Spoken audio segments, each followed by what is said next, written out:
Hello! Welcome to another episode of Ancient Office Hours by the Ozymandias Project. Trireme Transit is now boarding for all new and returning passengers. Now departing, present ponderings. Next stop is Ancient Office Hours at a library lost in the sands of time.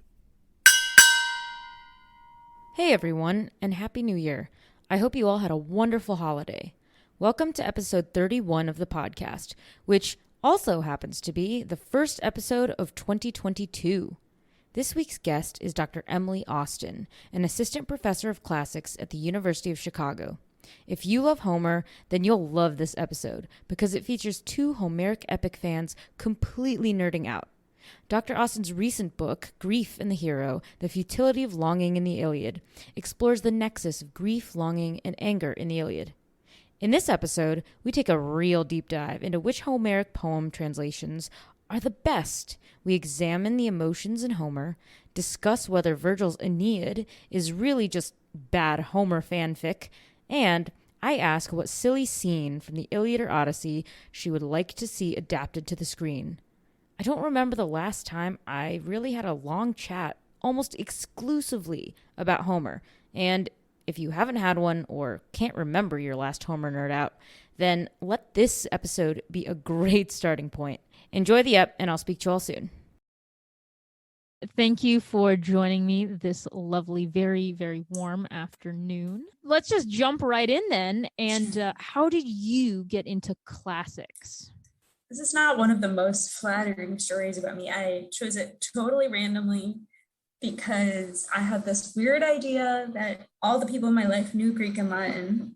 And then when I learned Greek and Latin, I realized nobody knows Greek and Latin. So it's really, really unplanned. Although I suppose the context for it is that I went to an undergraduate institution that had a common core curriculum where everyone took the same classes for almost 2 years, University of Dallas. And my parents did something like that, but their school didn't have majors. And I was pretty excited about having a major and thought maybe I would do math or something with writing or music. And then I tossed off this Greek and Latin idea. And so my dad said, oh, they have a good classics major. You could look into it. Yeah, so I chose it randomly. But then once I got into it, I realized this is kind of like never declaring a major because depending on your interests, the field encompasses literature or poetry, prose, history, philosophy, art, and so that's always been a fun, broadening challenge for me. At the same time as I've focused. Obviously, I work on Homer, and in a certain sense, it gets kind of narrow as a conversation with my peers. It's also very broadening, so it's been fun. Nice. When you were younger, were you just around people who knew what the major was, or did you have to do a bit of your own research into maybe you knew people who knew what it was, but I had never heard of it. Really? I had never heard of it till my dad. This is back in the day when colleges would send you a book when you were accepted that had majors written out of it. And I really don't understand. It's not like my dad was a controlling person. He's very pro freedom. He was just oh, this looks like a good major. And I was like, okay. This is not planned at all. So I didn't know anything about it. And one of my favorite comments I've gotten about it is, so are you majoring in classics because your last name is Austen, like Jane Austen? And it's not even spelled the same. No. It's just so no. Look, I see the comparison, but I would have done so much more with that. If you were to say, I'm an English major, then I'd really say, okay, you're trying to be the next. Thank you. I know. Ay. That's right. Along the way then, I mean, it sounds great that your dad brought this to you and said, hey, this sounds cool. Were there any doubts? Was there any time, or were there people who were kind of like, what are you going to do with that though? That won't make you money. There probably aren't a lot of jobs. Yeah. Yes, tons of those voices. I went to a public school in New York State, so pretty close to New York City. So already people are like, why are you going to Texas? What are you majoring in? What's going on? I wasn't too worried. I don't know if this is everybody when they're 18, but I was pretty idealistic. I didn't care too much about things being practical. I think that's something maybe you're either born with or you grow into as you mature. I don't know. So there were those voices. I knew that I didn't really want college to be vocational training in any one-to-one sense. So I wasn't too worried about it. Doubts came more when I actually was learning the languages. It was just like, these are so hard. I just had no idea. And the only reason I'm here is because when I was graduating from college, I felt like I was graduating from high school because of where my Latin and my Greek were. And I was like, I've worked so hard to be able to read like 3 pages of Greek in 1 hour.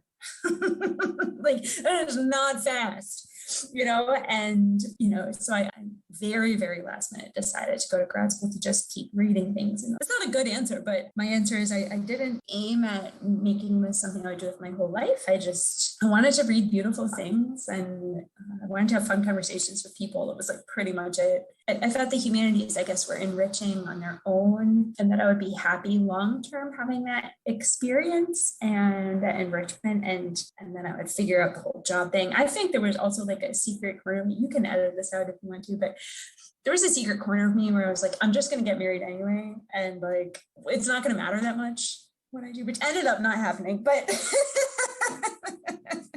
it was not a very noble thought process, but that's what I was thinking.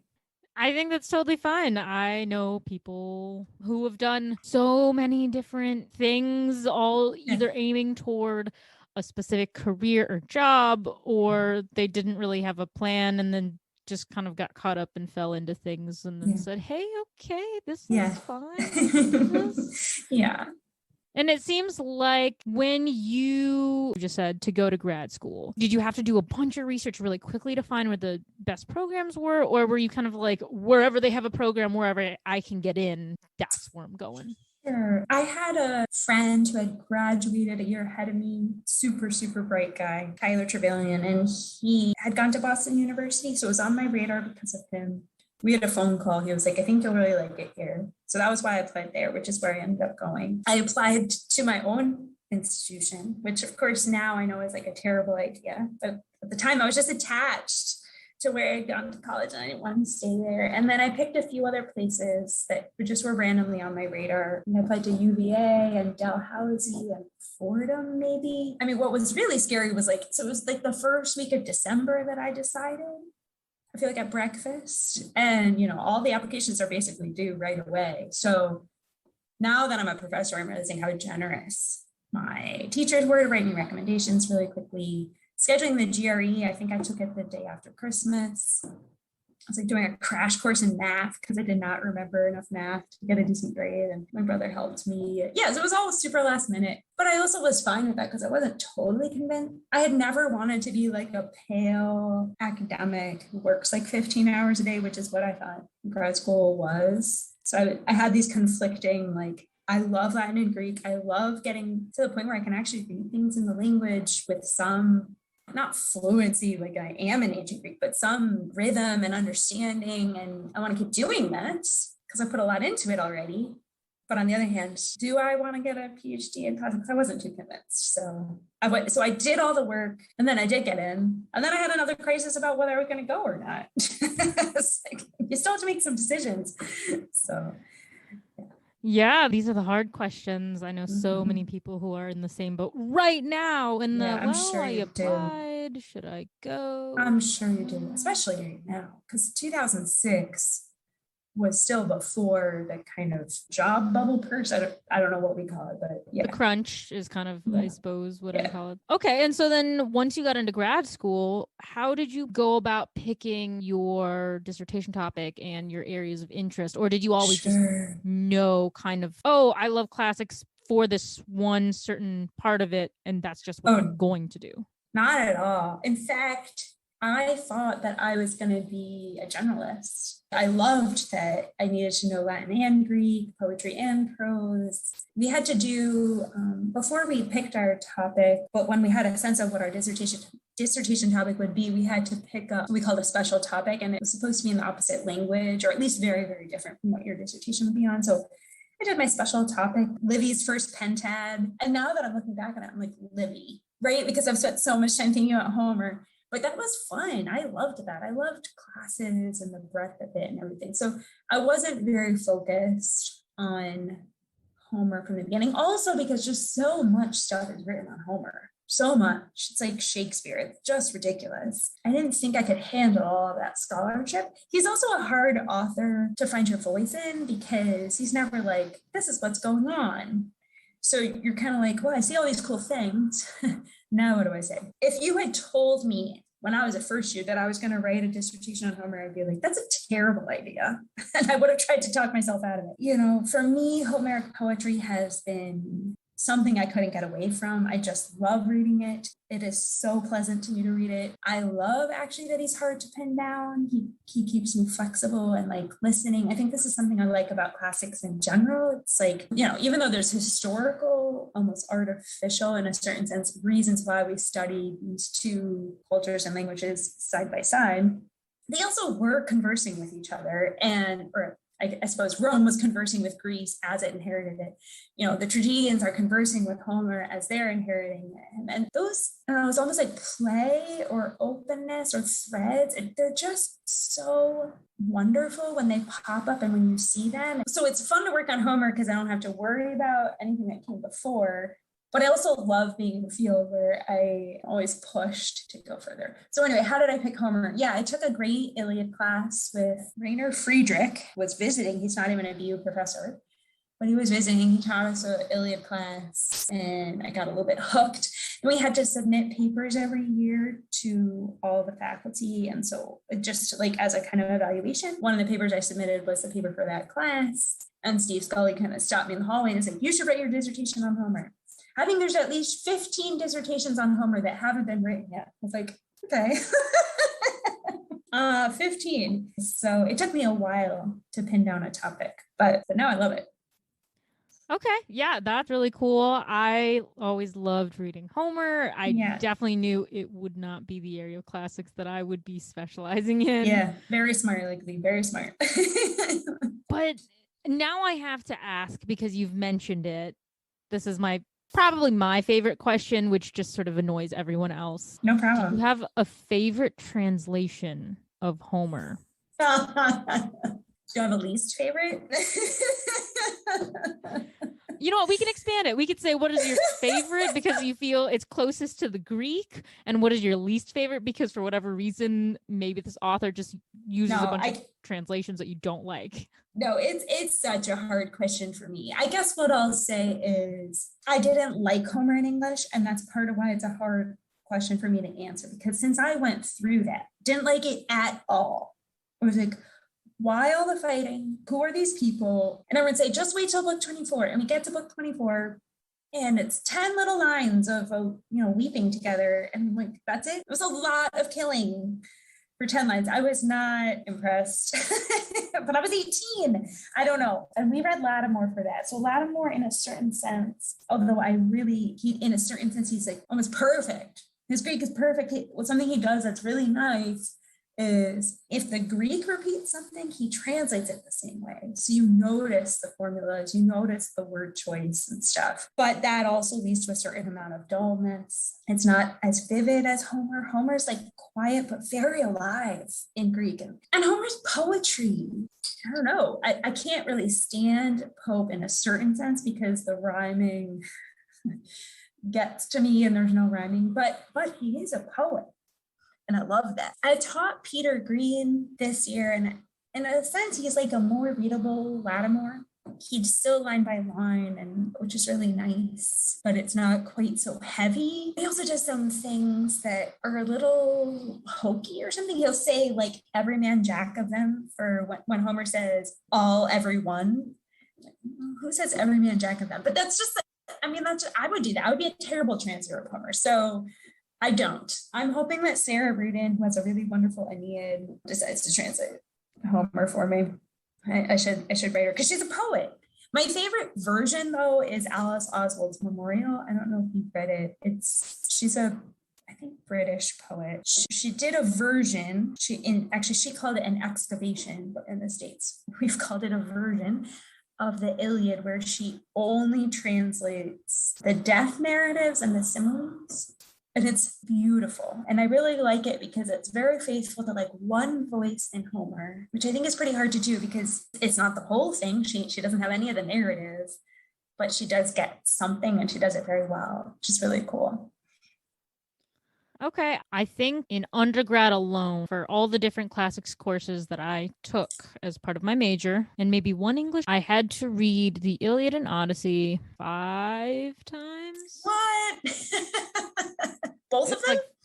Yeah, 4 or 5 times. I can't remember. So many times. But it was so many times. And almost all of them used the same translation except for one class, and I was mad because then I had to go buy another one.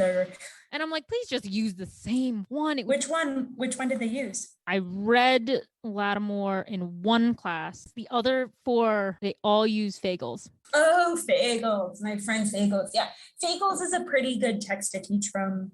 I just find him a little bit loud. The exclamation points and the big dashes, it's just not Homer at all. But he's pretty readable. I personally really love the Fagles translations. Aww. They were what I cut my teeth on when I was good a young for you. Scholar. So I have them on my shelf, pride of place. And so when people come and see my book collection, I always they're like, Fagles, yeah. I have a whole. Yeah, I have a whole shelf of different translations because I just keep buying them, just experience them. I really want to like Carolyn Alexander because she's the first woman who translated the Iliad into English. I'm not sure I like it, but I'm not sure why either. So I find it a rather fun experience to talk to people who focus on either one author or poetry or something, because those are the kinds of people who have the bookshelves full of the same thing, but all different. And then you can nerd out about why your bookshelf is the same book, 20 copies. Yes, totally. It's like ultimate nerddom, but in the best way possible. And I aspire to do that. I want to be the one to have 20 copies of the same thing in rows and rows. I could probably give you some of my Iliads if you want. Wow, I might have to take you up on that, although my parents would kill me for adding more books. I do not have room. It's the perpetual nightmare, right, of every classicist. You have twice as many books and not as much storage, and then you're perpetually having piles of books either on desks or on the floor, and then you trip over them or your pets trip over them, and then it's a mess. Yeah, that's right. Okay, this just sparked this question. How do you feel about Emily Wilson's translation of the Odyssey? Mm-hmm. Well, I haven't read it yet. It's propping up my laptop right now, actually, so I can't pull it out. There's things I like about it. I do think she's a poet, so that I really like that about it. There's things I don't like about it, and they're probably what I don't like about maybe any modern translation of any of these. I don't know. Sometimes I feel like she's kind of forcing the openness of Homer. Like Homer just strikes me as so open, so polyvocal. And that's really what I like about Oswald. Is she sees in Homeric poetry, I think she described it once. I have a note to myself that she described it like a stem cell. You just never know where it's going to go. It might grow off into this other story, or we're going to get this little narrative. And of course you can't do that when you're translating into English. So with Emily Wilson, I feel like I'm learning a lot about Emily Wilson, which is fine. I mean, she's the translator, and that's what translation does. But there's this other dimension to Homer that I miss. I'm not a big, I know, and she got a lot of press about complicated man. I don't think that's a good translation of Philotropos. So, but I mean, what is a good translation? There isn't. So might as well do complicated. Yeah. And I know she's doing an Iliad now. So we'll see. Or I think I heard that. Ooh, I think I heard a rumor, but I have not. It might just be a rumor. Yeah. I hope she does. I think I would find it interesting just to see what she does with the Iliad. Yeah. But just to cycle back to Peter Green. He has done his Iliad Odyssey translations in his 90s. I think he's still alive, and I think he's like 95 or something right now. And so that also is just like a fun fact to me that we just keep trying. Whoever we are, like people just keep translating this stuff. And I'm like, I know what I'm going to do in my retirement. Not that this is what Emily Wilson's doing, but like, I'm going to translate the Iliad. That's incredible to me. That there's something unreachable, but there's something fun, or that we feel like contributes to the trying, and everyone gets a different thing. Anyway, what were you going to say? Say one, I think you're making an excellent case for anyone who has the time or the interest, especially if anyone is in undergrad or thinking about going to grad school. You're making an excellent case for reading both poems in their original language. Yes. Because that's how it is meant to be, and Yeah. that's going to be the best translation you can possibly read. That's right. That's right. Finding small flaws in some of these other translations. It's fine. Yeah. None. I've read a lot of different translations in my life. None are perfect. Right. But they're what we have for the English speakers and Absolutely. those who do not have time. That's right. That's right. So I'm curious though, because I think I saw you specialize in emotions. Yes. Yes. Mm-hmm. Mm-hmm. Great. Yeah. How did you get into emotions? Because that is definitely an angle that I don't think I've talked to anyone who has focused on that. And it's such an integral part of these poems. I mean, these are very emotional poems. And every time I read them, I'm like, oh my gosh, it's going to make me cry. I'm going to laugh at, how much of a strumpet Achilles is being today. Yeah. Can you talk a little bit about it Sure. from that angle? Sure. Yeah. When I was taking this Iliad seminar in grad school, the paper that I wrote ended up, the good points of the paper were personal relationships. That is the feedback that I got. That is to say, one of the things that Homer does, one of the points of intersection maybe between what we all experience and what Homer is depicting are people being motivated by their relationships with their community or their ally or their king. Hector's fighting for wife, son, but also city. Achilles is wronged by his army and withdraws. And all of these dynamics of what makes people do what they do. I just got really interested in that. And I think the poem is very interested in it. I think it's part of the poem's polyphony. Like, it's not judging Greeks versus Trojans, but it's showing you, Achilles acts like a jerk and there's huge consequences, but at the same time, the poem shows you a little bit of the why. Emotions are very integral to our ability to identify with that motivation or to see it as a human thing. So with Achilles, or at first, what I was really interested in is how often people are crying in the Iliad and how tears are sometimes communicative, like they bring people together, but sometimes they're symbolizing the loneliness of the hero or the person's withdrawal. So Achilles cries when he first withdraws from the army, but at the same time, his tears allow the god, or part of his prayer to the god, and part of what's heard and part of that vengeance that comes right there in book 1. And this is repeated in book 18. After he loses Patroclus, his mother comes to him. He's crying. She's like, why are you crying? And we're in book 6, and Andromache's crying, and then Hector pities her. There's just all this communication around it. So that's actually the topic I defended at first. And I thought a little tiny piece of this was going to be to try to understand what tears for Patroclus help Achilles do in terms of reintegrating into the army. But then I realized there's a huge thing going on here with the relationship between grief and anger. Lots of people assume that grief gives rise to anger in general and in the Iliad, and they see it happening in Achilles, but no one was really asking why. And that seems to me an important question. Why, if you lose someone, do you feel angry? One thing that you feel angry because that other person killed your friend. So you're angry at that person for killing your friend. Okay, so what do you do in that anger? You kill the person. What doesn't bring your friend back? And so there's something there where it's like the thing that's motivating the action is a loss, and the action doesn't heal the loss, even though the action's motivated by the loss. And that's why grief and anger can become cyclical. And the poem's really interested in this because non-Achilles characters in the poem are like, oh, I feel a little better. I killed this enemy and it's made up a little bit for the death of my friend. But as a whole narrative, especially with Achilles, I feel like the poem does a thorough examination of how come that doesn't really work? Because what you really want is the person back whom you've lost.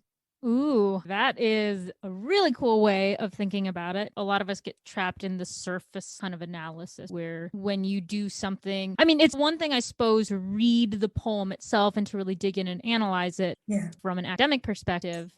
And then you have something like the Brad Pitt Troy, where people who have never really heard of classics or interacted with any of the original Greek material, right? They watch this thing and they go, okay, well, it's one, yes, it's hard to put it in a movie, the depth, but you see Brad Pitt striding around, yelling at people, being very angry. And then you go, oh, okay. So he's just, he's mad. He's mad because he lost his friend. Right. that's kind of it. And then you take and that then we're like, done. okay. And then we're done. Yeah. And that presents itself in so many different ways. Right? I think one thing that gets me, I always get a little mad when I watch that movie. I'm like, wouldn't Achilles' mother, who you see for all of maybe a 5-minute scene, and she's all, you'll never come home, my son, don't leave. And then you have the whole movie and he dies and blah, blah, blah, blah, blah. You don't ever see the reaction, the grief and the anger of his mother, right? That's like a huge thing. So the only thing that movie got right is Peter O'Toole saying, I've done what no man's ever done. I've kissed the hands of the man who killed my son. I don't know if that's how they translate the lines, but they got it. And it was Homer. Peter O'Toole said it, so I'm happy. But yeah, it's a pretty surface movie. Yeah, I have a lot of friends who even say the title. They go, I don't know her. No, we don't acknowledge that movie. Not a thing. Nice. I don't feel quite that uncharitable about it because I recognize it does the job of getting people into Homer. Hey, I get why some people are like, no, I don't. I refuse to acknowledge that as a thing. That's valid. All right. So Homer is, as we've established now, a very unique, special, amazing text all in itself. What he's done is just amazing. When it comes to the Aeneid, dare I even mention it, half of us will go, oh, that's just bad Homer fan fiction. Dare I even say that on here?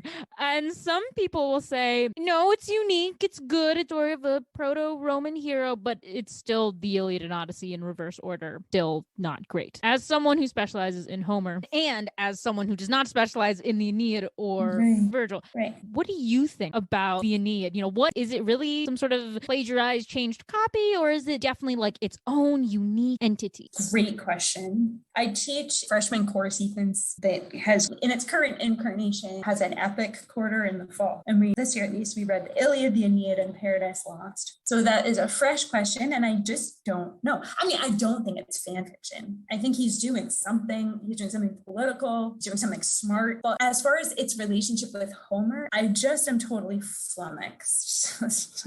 Really, because your checking box is so obvious, and you're a masterful poet. I read Vergil in Latin, and I love his poetry. It's just gorgeous. You didn't have to check the boxes. You have the mastery of this narrative. Are you making fun of Homer? I really don't know what he's doing. And maybe it is part of a complicated poetic voice game. I mean, the most obvious thing that happens for my students when they move from the Iliad to the Aeneid is increased voice of the poet. The poet's voice is becoming more obvious. Location in a historical moment is more obvious of the narrator or of the poet or whatever. And so maybe he's drawing attention to that by dancing through all the Homer checkmarks. It's pretty tough for me to like Aeneas, and that I think deliberate, but also very difficult for me because how do you read a whole epic if you don't really like Achilles? Someone just challenged me, like, do you really like him or you just appreciate him? I think I kind of like him. I mean, I don't want to actually be friends with him, but there's something noble about him, even though there's all of these things he did that were horrible. Same with Hector. I really like Hector. It's easier to like Hector, but these characters compel me. When I read Aeneas, and I'm like, not compelled. You're making sympathetic faces, like, like you hear me. I don't think it's any secret for friends, family, and at this point, probably a lot of my listener base that I do not like Vergil. I do not like the Aeneid, and I do think it's honestly bad Homer fan fiction. Have you had Shoddy Birch on here? Because she was just No, I have not, but now I must. You'll get the whole explanation of what he's up to. Yeah. My favorite, one of my most shared memes, the picture of the girl who has a cat, and then the picture next to her is her tracing the cat, and then gets like a really bad traced version of this cat. Good, the cat part is Homer, and then the bad tracing is the Aeneid. And I share that very, very often. That's hilarious. So I always say... You don't think his poetry's beautiful? No, I don't. But also, this goes to this larger issue of I hate, okay, that's a very strong word. Sure. I dislike Augustus with a fiery, burning passion. Sure. People are free to disagree with me. I know plenty of people do. And I've talked to plenty of Latinists on here that definitely do disagree. And they don't think that Vergil was just his sort of propaganda master to make him look good and make his lineage look great. But I do. I think he was just there to pump him up, pump his ego up, pump his lineage up. Anything that Vergil writes, I'm like, nah, you're doing that for your good friend Augustus. Yeah. I don't like you. So the benevolent emperor, a benevolent, what do we call it? Tyrant. It's just so disturbing to me that like he was the nicest of the emperor. Well, I guess there was like a couple that weren't that terrible, but I don't know if I like, but I appreciate Hadrian, I suppose, just because he was all with the, okay, I like the Greeks. I like these things that they've brought to us. So I will restore and I will help preserve and blah, blah, blah, blah, blah. And I don't think there are really any emperors I could say I like per se. It's very difficult.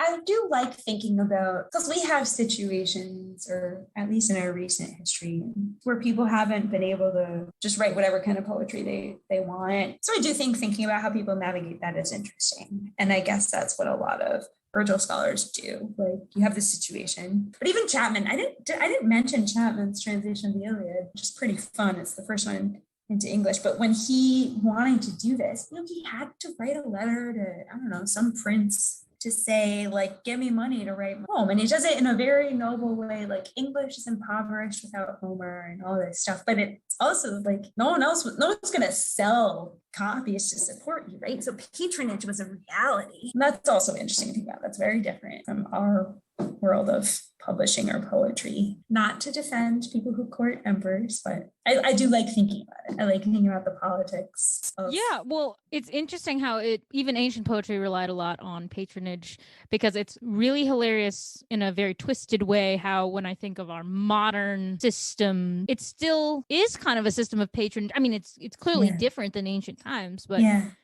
you have something and then you're kind of begging people, oh, please, I'm going to try to convince you to publish my work. And then I have to tell you and sell you on why it'll be profitable to you. And then it's the same thing for academia as well, right? I mean, funding research for classics. It's all, hi, I'm going to convince you why my research is worth it. So please give me money. It's true. It's a patronage system. You're right. Not a lot has changed, but also a ton has changed from then until now. That's right. The similarities are striking, aren't they? Now that we've established that, I think we both are very flummoxed by Vergil and Aeneid. Yes. So we are stuck with, as I mentioned before, the Brad Pitt Troy, but we were thankfully graced with the new Netflix miniseries Troy Fall of a City. Have you seen it? I watched a couple episodes. I also have a problem with just how sensual a lot of this stuff is. And like, it's so un-Homeric. Like Homer's, again, quiet, not in the sense of lullaby, but he just like depicts things and lets you make of them what you will. So I have a pretty low tolerance for Hollywood versions, I've realized, of the ancient world. So you like it? I thought it was, it's a lot better than Brad Pitt's movie for sure. Can I just say, though, that Brad Pitt also thought there was way too much strutting of Brad Pitt around in Troy. He was like, why is my face on screen this much? So he got it. Yes, I do not blame the actors themselves for the horrible things that they might or might not have been put through. Did to them. Yeah. Anyway. I would say, it did include a lot more characters that are actually in the poem. Right. The Brad Pitt version did not even have a Penthesilea. And I'm like, how can you have a version of the Iliad without your Amazon warrioress? Xena figure. Right. How can you exclude her? And in the miniseries, they put her and other characters in. So I definitely... That's right. They included a lot of stuff from like what I would call the epic cycle. So the story that these poems were coming out of. So I did see the episode with the Judgment of Paris, for example, which is only alluded to in the Iliad and not really described as such. And do they have a Trojan horse? I haven't watched that part. Yes, they do. They go a little beyond the Brad Pitt movie, because I know that ends with the funeral of Achilles and it kind of just fades to black as you see him burning on the pyre. This one, I think, has a bit of the epilogue stuff where you see what happens to Andromache. You see what happens to Hector's son and how she's just so aggrieved. And so you see kind of where all the Trojan women are being dispersed. And so then it kind of provides a basis for, know if you're going to read Trojan Women, then you're going to know exactly who goes where and what happens. So it doesn't go too far, but it definitely has like them taking the spoils, them dividing the things, and then leaving, and you know exactly what's going to happen. So yeah, they did a better job. There's some things that I'm definitely not wild about. It's a hard one because no one knows quite what to do with the gods, right? Like it's a really awkward placement. I mean, do you think there's a way we could do it and do it justice if Absolutely we were to not. adapt it? No. But one of our grad students, David Delbar, he has said exactly what you're saying about the gods. But for me, it's like the Lord of the Rings. I don't know if you're a Lord of the Rings fan, but it's like the Lord of the Rings and the elves, right? People were like, the elves were so weird in the movies. Well, how exactly do you depict an elf, right? And so I'm sort of tolerant about these things. Like, yeah, the gods are really hard, especially because in the Iliad, the gods are already weird. Even just reading out the poem, it's so hard to figure out what we're supposed to make of them. Sometimes they seem like abstract horses. Sometimes they seem like humans who just don't die. Sometimes they're in between. So with all of that layeredness, how would you even start to depict that in something physical or visual? Yeah. But anyway, David Delbar, our grad student, thinks he has an idea and wants to do it. So God bless him. See how he does. I'd be interested to see how that turns out. Although, okay, so here's a really fun one then, where we don't need to hew to accuracy and all that. If there were one scene from either the Iliad or the Odyssey that you would want to see portrayed on screen, and it can be almost like satirically funny, but just you want to see it done because it's not been done before, what would it be? I don't know if it's been done before. I mean, I've never thought about this. I taught Iliad 15 to 17. There's this simile. So what's really interesting to me is like, so if it's a simile, the thing that it's comparing, that whatever's being compared to must be familiar to the audience, right? So Ajax's defense of the ships and the way he's striding over the ships is compared to some guy who's riding 4 horses that are tied together abreast, and he's jumping from horse to horse. I have no visual for that. So maybe what I would want is for someone to help me visualize some of these similes, but that's another problem. That would be the other problem, how you depict the gods and how you depict the similes. And they're kind of similar problems because they're part of the texture of the poetry and they're part of the imaginative world, but they're not part of the narrative. So like, yeah, I don't know how I'd really do that. That is one of my favorite scenes in Iliad, though, is Ajax defending the ships. And everyone's like, he's just like kind of in front and everyone's behind and just killing Trojan after Trojan who comes up with fire. It's kind of moving to me. Yeah. That's a hard one because there are so many good things that I would love to see portrayed. For me, because no one knows what to do with the gods, I always think that it would be great fun to see is the duel between Paris and Menelaus, where Aphrodite, he's about to be stabbed or something, and then Aphrodite just kind of snaps her fingers and transports him, or literally sort of comes to get him and drops him off in the marriage bed or whatever it is. Yeah. No one has attempted to do this. True, Lexie, that's true. No one's tried. And I just want to see little Paris cowering in front of this giant, and then just have some sort of wisp or maybe this ghostly dress come and whoosh him away, and it's like a teleportation, and then he beams into the room on the bed. That's right. And Menelaus is really upset holding that empty helmet.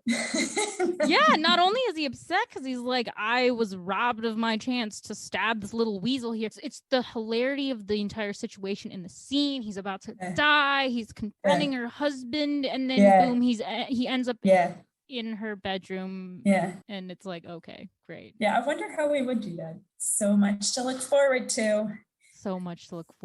I love imagining these things. And one thing that I guess I observed when I was talking to Dr. J. Reed, who's an expert in Vergil, actually. So, of course, this is someone who I do not agree with, but he had great things to say nonetheless.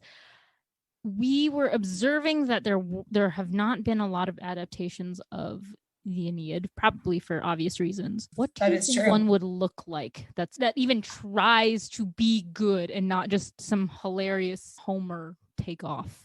Right. I mean, I suppose you might just have to not do the Aeneid, but just kind of tell this, like maybe just jump right into the second half and you're in the middle of the war and do it all in flashbacks, all the journeying and the title and everything. I can't imagine how else you would be able to stomach it. Yeah, that is one of the questions that I find fun to ask just because I'm like, I don't know how I would do it. And I don't particularly want to spend my time thinking about how I would do it. But I know a lot of people have a lot to say on the subject. That's and awesome. would like to see more Aeneid adaptations. Cute. So yeah. So if someone wants to come up with that, I will try to watch it. Try not see to, how much you get through. Yeah. Yeah. Try not to judge it too harshly. Good. So at the end of each podcast, I ask if each guest will read the Percy Shelley version of Ozymandias. And as soon as you've read it, you don't need to have the most in-depth analysis in your entire life. But if you could, give us your quick thoughts about the meaning of this poem. What does it evoke? What emotions does it evoke? Oh, see, there you go. What emotions does it evoke for you? Perfect. Sure. Okay. Ozymandias. I met a traveler from an antique land who said, 2 vast and trunkless legs of stone stand in the desert. Near them, on the sand, half sunk, a shattered visage lies, whose frown and wrinkled lip and sneer of cold command tell that its sculptor well those passions read which yet survive, stamped on these lifeless things, the hand that mocked them, and the heart that fed. And on the pedestal these words appear. My name is Ozymandias, King of Kings. Look on my works, ye mighty, and despair. Nothing beside remains. Round the decay of that colossal wreck, boundless and bare, the lone and level sands stretch far away. Well, my emotions when I read this it's always both, right? It's not that obviously that he's still mighty and the king, but it's also not the fact that the past doesn't affect us at all. And I think that's the power of this poem a little bit. The traveler's kind of coming from the past and talking about seeing ruins of it, but also what he really read in those real ruins. And there's a real communication from the past, and that to me, that tension, like it kind of makes my heart ache, but in a good way. I know it's your favorite, and I don't know, do you ever tell us why? Or one of your favorites, right? No, it is my absolute favorite. And yes, I'm pretty sure I've said this. I apologize if you're very tired of hearing me talk about how much I love this poem, but I'm going to do it again because you can never talk about this poem too much. Yeah. It is my favorite because I love the sense of elegant decay that it evokes for many a scholar. I mean, we're studying civilizations that through are reconstructing them both by excavating things archaeologically, but also putting the literature back together, quite literally reconstructing an ancient place, people that are gone, and we just wouldn't know anything about them without having found evidence. So it's that sense of elegant decay, I think, that we're always striving to get back to this, what some people see as this golden age of when things were beautiful and the world was a different whatever. It's also, it harkens me personally back to when I was in 6th grade. I wanted desperately to be an Egyptologist. That's all I wanted to do in my entire life, study the Amarna period, because I was immediately captured by Akhenaten, because who isn't by the Amarna period? Right. It's just bonkers. As an adult, my passion is for politics, international relations specifically, but the fact that it's a very political poem. So, I look at it as a commentary of sorts by Shelley on the very ephemeral nature of political power. Right. It's kind of this idea that you can strive to be great on your own, and that's fine because you might be great in your lifetime or in a certain momentary greatness. In the end, you will all be forgotten, kind of, unless you did something particularly worthy of other people remembering you and carrying that on past your immediate circle of friends and family. Yeah, and that's the great tension that's makes the Iliad so fun, right? Is they're really worried about that. A lot of these heroes are, well, if I'm honored enough, then I'll have glory that will outlast me. But the Iliad also questions that. I think it questions it even by giving all these minor characters little death narratives. Like they have their little moment where the poem looks at them and says, this is a person. And then they're dead and we move on. But it's not an obliteration. And I think that's why Alice Oswald decided to translate the death narratives and the similes, because it's this moment where it's kind of true both that like I don't know, there's a huge sweep of humanity and we're just two people. And that's one real perspective. And there's also the real perspective where like you're a unique person and so am I. And the Iliad doesn't know what to do about that. I don't think so. It just depicts it. And then you have like the tension between Achilles and Odysseus. Like Achilles is a short life with glory and Odysseus is, supposedly the long life without anyone knowing about him, except then he also got his own poem. But, and it's not just obviously confined to that culture. I think it's a tension in the human experience.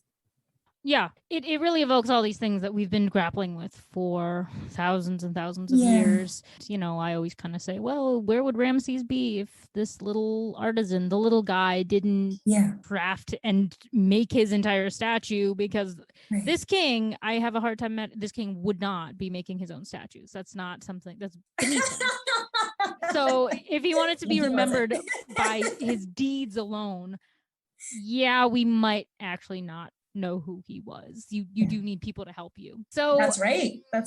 I mean, that's usually how I perceive it. I perceive it as basically like what will stand the test of time, kind of in that sense. What gets you remembered? What will we remember in 2,000 years?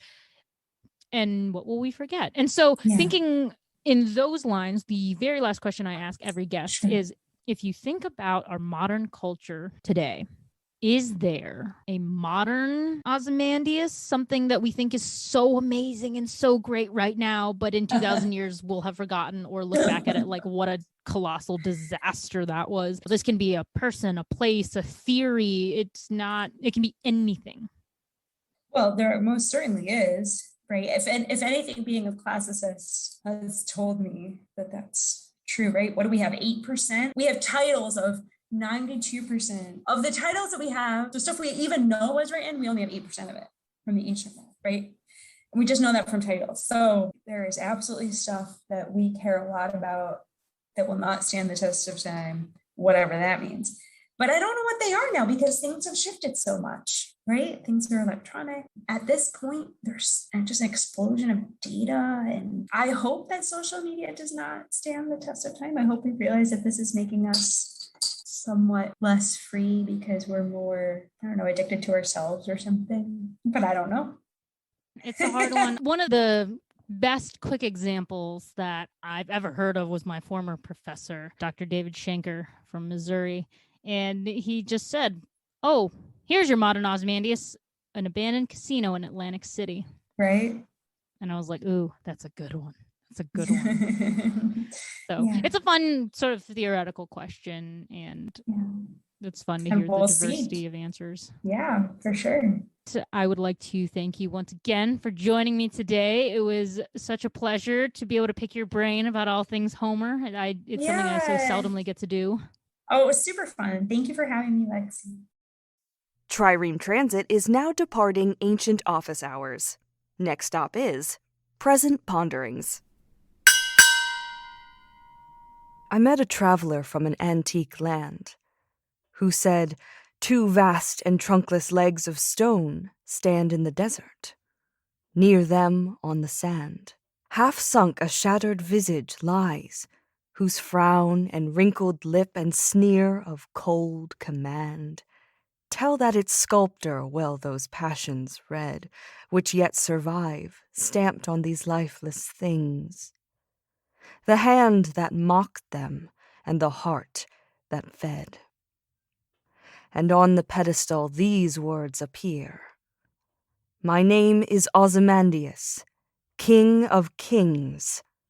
Look on my works, ye mighty, and despair. Nothing beside remains.